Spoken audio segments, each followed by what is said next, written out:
Hey everyone, John Lorden here. I had a completely different case prepared for today. I don't know what I'm going to do yet. I don't know if I'll do a Searchlight on Friday or if I'll hold off on this case until next week. But there was a significant development that happened in a previous Searchlight case. I want to share that information with you guys. And I just feel like I've been punched in the stomach. It's I've had Searchlight cases that turn into Brainscratch cases. I've had cases where we see that there's a missing person and then we find out that they're no longer alive and there are elements of their disappearance that are strange and suspicious. I haven't seen, at least for the cases that I've covered, where a Searchlight case connects to a pre-existing Brainscratch case and then becomes its own Brainscratch case as well. I know I sound like I'm talking in circles. I'm talking about the floating feet mystery. This is an episode that we did a while ago. I'll have a link to it down below. And every now and then I would do updates because another floating foot would be found in this area. Let me go ahead and bring up just a really quick explanation of what this floating feet mystery is and how it's going to tie into everything else that we're talking about here today. Just to give you a really brief explanation, and like I said before, if you want more detail, watch the full Brainscratch, but here is the Wikipedia page on the Salish Sea human foot discoveries. Since August 20th, 2007, at least 20 detached human feet have been found on the coasts of the Salish Sea in British Columbia, Canada, and Washington, United States. And there's even a list here of all the discoveries that have happened. And the number kind of changes a little bit. It's really, in recent history, there was, I think, a dozen when I did the original Brainscratch episode. Then I had a couple of update episodes as other feet were discovered. We're talking about another foot that was discovered at the start of this year. Over at citynews1130.com, beachgoers find apparent human foot near Seattle on New Year's Day. Beachgoers in a city near Seattle had a startling discovery when they found what appears to be a human foot on New Year's Day. People walking along the south end of Jetty Island in Washington made the discovery around 2 p.m. on January 1st. Quote, Marine operations officers and a major crimes detective responded to the island and confirmed the finding of what appears to be a human foot inside a boot, read a release from the City of Everett Police Department. According to police, the boot appears to have been in the water for some time. The Snohomish County Medical Examiner's Office took custody of the boot to determine if a human foot was inside and will attempt to establish identity, police said. A total of 14 feet have washed up on Canadian shores since 2007. If proven to be a human foot, this would be Washington's sixth foot to wash ashore since that time. And I actually saw this. Christy helps keep me updated on every case that we've covered here on the channel. And I saw that there was an update about another addition to the floating feet mystery.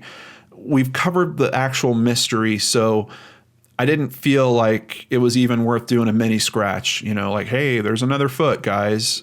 But in this case, we have to talk about it because this foot connects to a Searchlight case. And here at comonews.com, human foot found on Everett area beach linked to missing man. I'm sure several of you recognize the picture of Antonio Neill here. And it's already a tough thing because I know every one of these occurrences, even when we're talking about it as this mystery, there's this kind of light feeling you get when it's like, oh, it's the floating foot mystery, but they connect to people. These are parts of people. And outside of that, the whole theory has this very sad overtone of the possibility that some of these people, at least, could be ending their own lives. But here, it really hits home for me because it ties to Antonio, who obviously I talked about on Searchlight, I care about, and I came to care about him even more when we interviewed his mother, Jenny, on the channel. I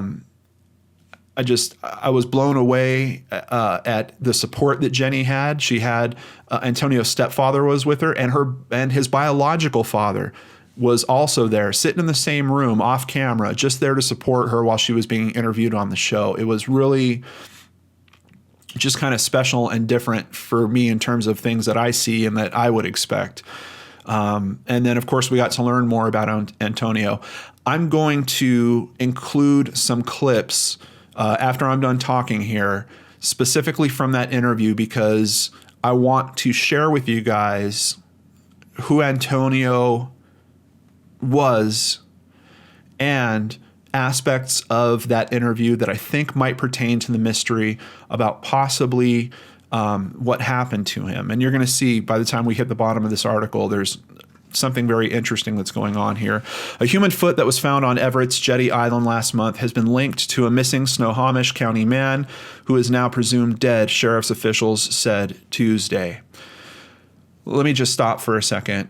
I've already sent Jenny a personal message about this, but let me just say it here as well for any of Antonio's friends or family that show up. I am so sorry that you guys are facing this. It was already a tough case. You know, he's already missing since 2016. And now, yes, he's presumed dead. Yes, they've found a piece of him, but there's still this large question. Where's the rest of him? What happened to him? And I truly hope that those answers are coming, but my heart goes out to you that are directly affected by this. Let's continue with the article here. So the medical examiner positively identified the foot as belonging to Antonio, who was reported missing by his family in December of 2016. He was 22 years old at the time of his disappearance. The medical examiner hasn't yet determined what caused Neill's death, but detectives with the Snohomish County Major Crimes Unit continue to investigate the case and conduct searches of the area where the remains were found, said Sheriff's Office spokesperson Courtney O'Keefe. At the time of his disappearance, Neill was described as homeless with a history of depression. His vehicle, a 2000 Volkswagen Jetta, was found in Linwood shortly after he was reported missing.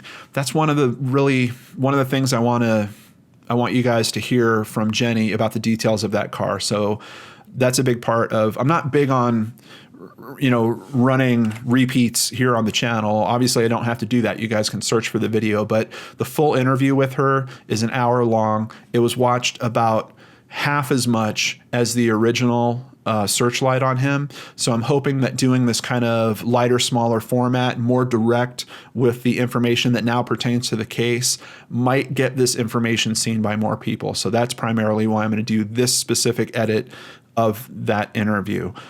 Interesting information that Jenny's going to tell you about the vehicle and how it was found. But let's go ahead and continue here. Now, here's what's really interesting to me. At the bottom of this article, anyone with information about Antonio Neill's disappearance is urged to call the Sheriff's Office anonymous tip line 425-388-3845. And of course, I'll have that information in the description box below. But it's very clear here, they are still looking for help. It's in a different direction now. We're obviously not trying to find, well, I guess there's an aspect of still trying to find where the majority of Antonio's remains are, but this is a whole different type of investigation at this point. There's a whole different arena of the types of tips that the family and that the law enforcement authorities on this are now looking for. So that's why I kind of wanted to do this video in this way. And just to echo that, we're going to jump over to the Missing Antonio Neill Facebook page. And you can see this is updated just as of 2 hours ago.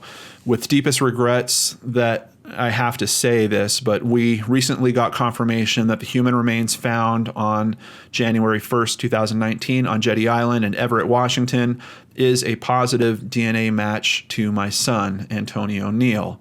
Services are in the process of being planned, and we will keep you updated. Please just pray someone comes forward with information that leads to solving who did this to my son. And it's kind of different because in a lot of cases on Searchlight, when a body is discovered, police will typically come out with a statement about, yeah, we don't really think that this is a foul play situation. Here, we don't have them saying that.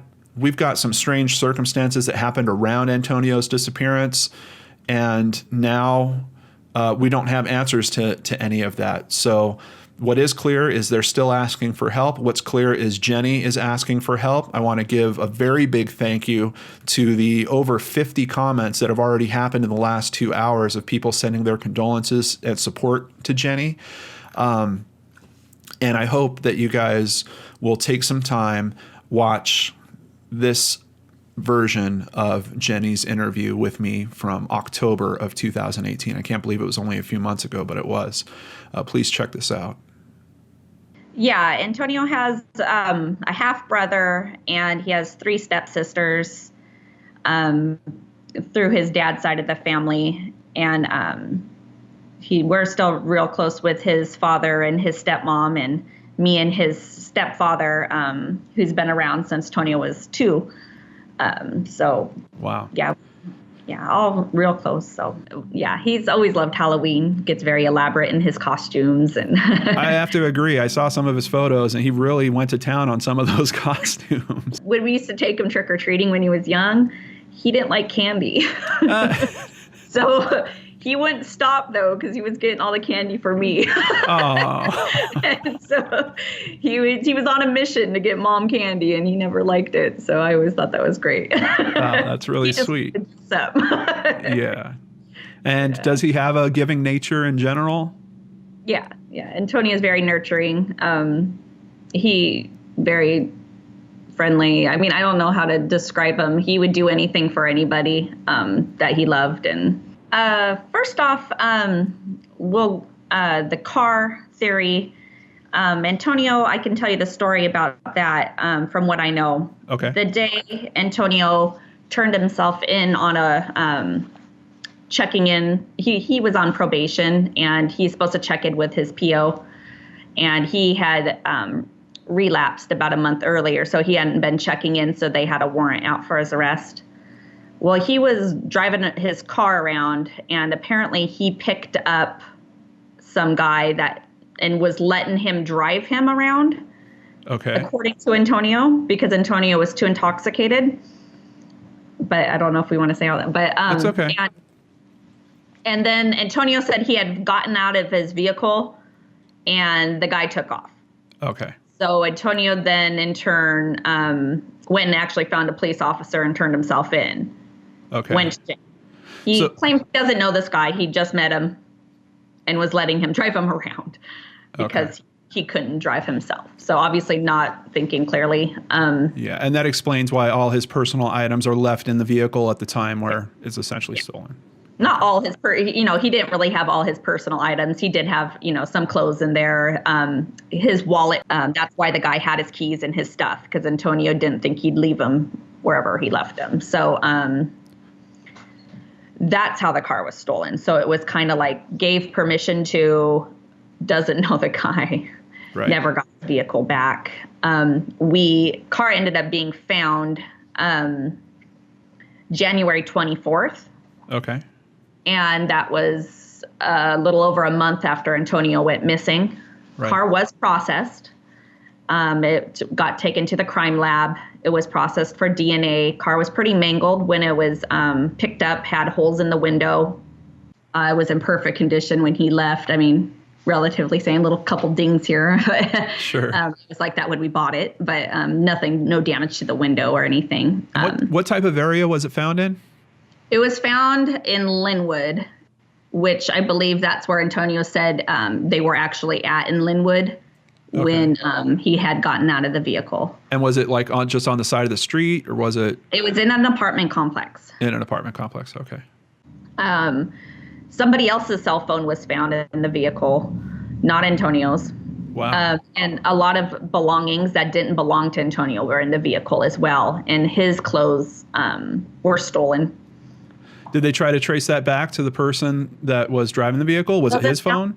Doesn't sound like it. It doesn't sound like they did much after they processed it for blood, probably, and didn't find anything like that. And I think that's about all they did. So no one has paid any price for stealing his vehicle? Nope. No. Okay. And it's No, interesting. we And never found out who did it.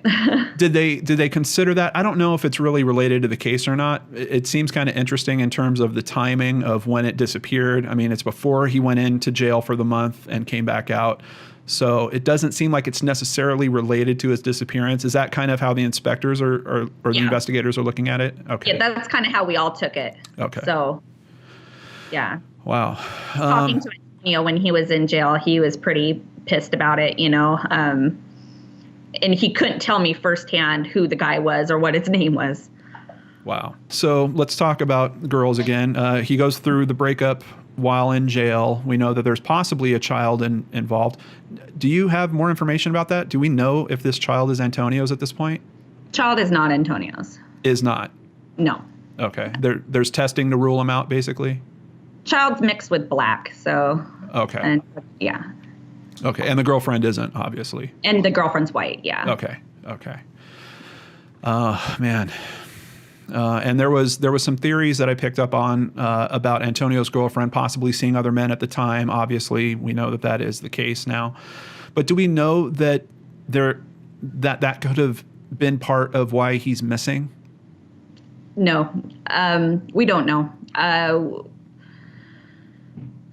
So the detective doesn't seem to think that she has anything to do with it.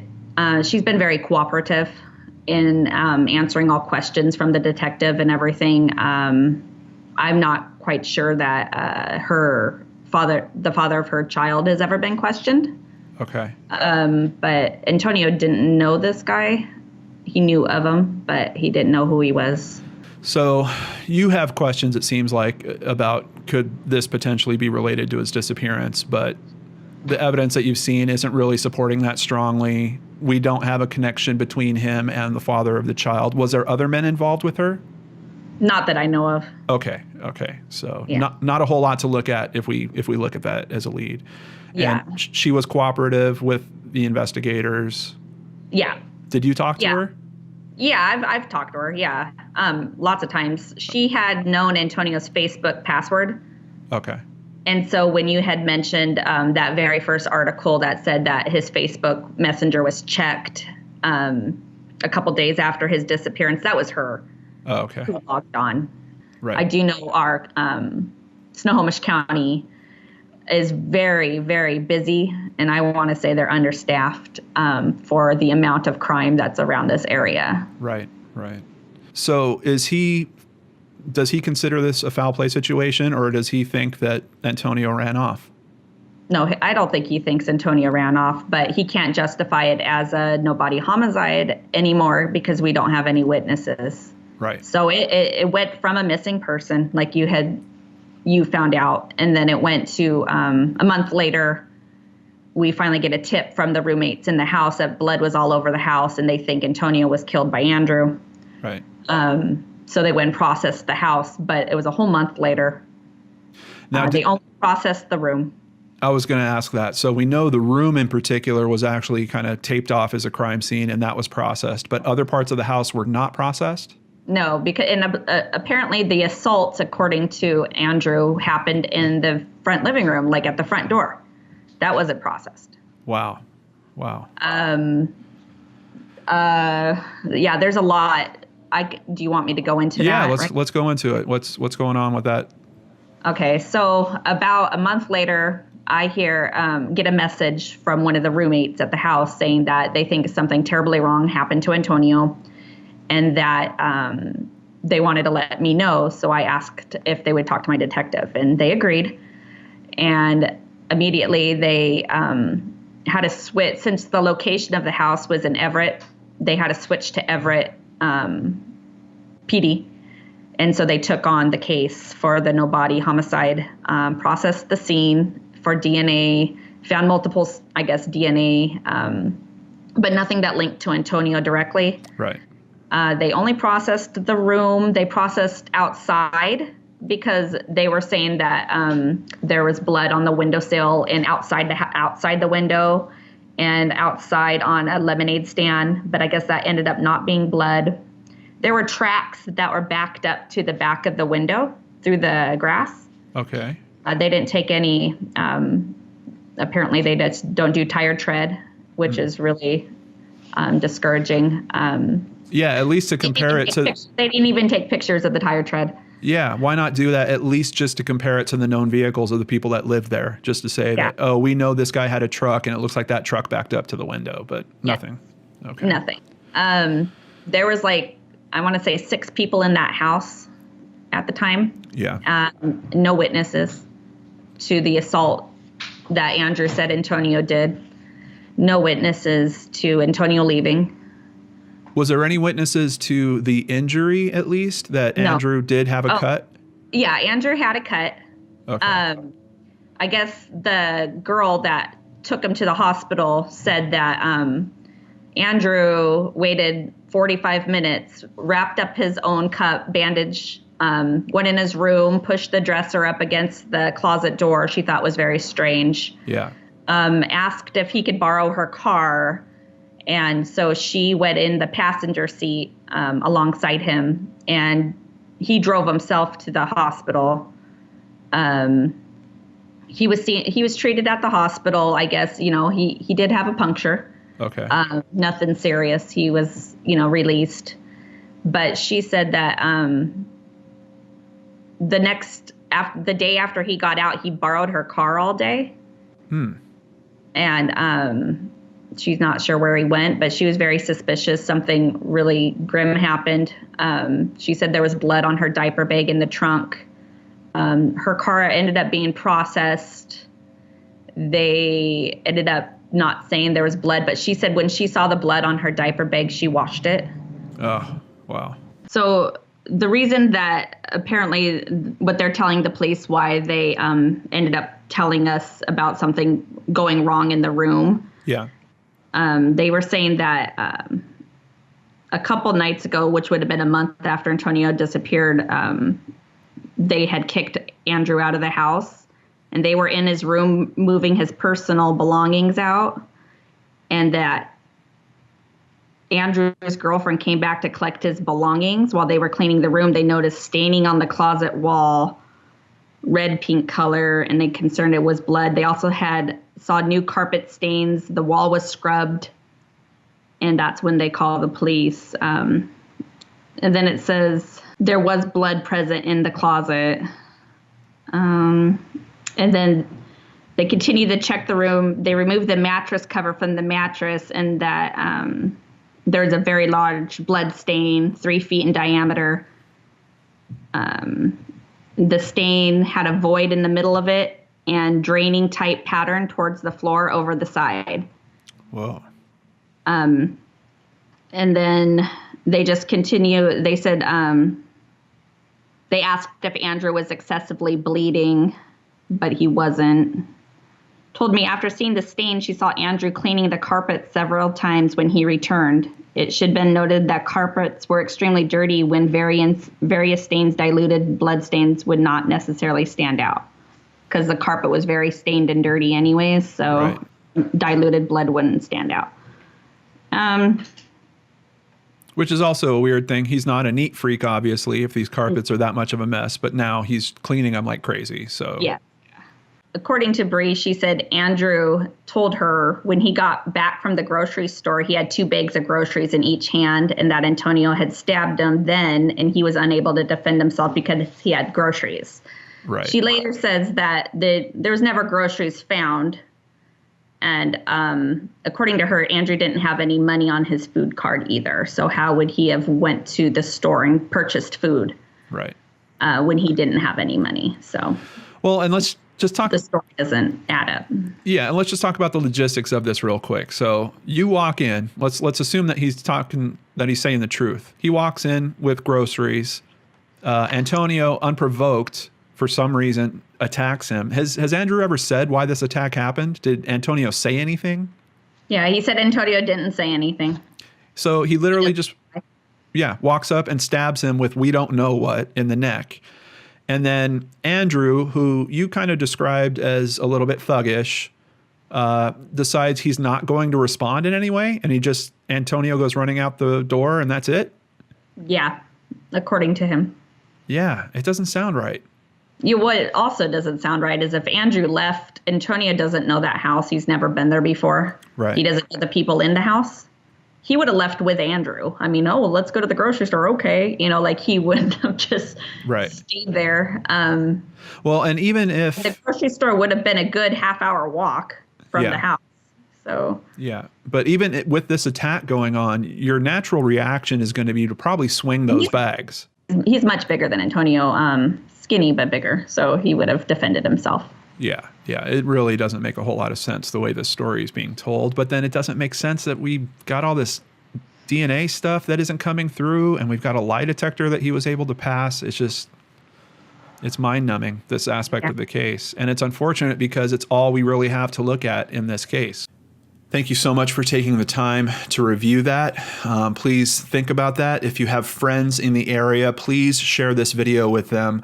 It might be more important now than ever that we keep the exposure raised around Antonio's disappearance, that we update people about where this case has moved into, and that we ask for the new types of tips to come in that might help the family and law enforcement find the answers that they're looking for with this case. Sorry about a little bit of a different video today. I hope you guys understand the reasons why I'm trying to do things this way, and that you'll help me share this information, keep this exposure raised. And I will be back on Friday.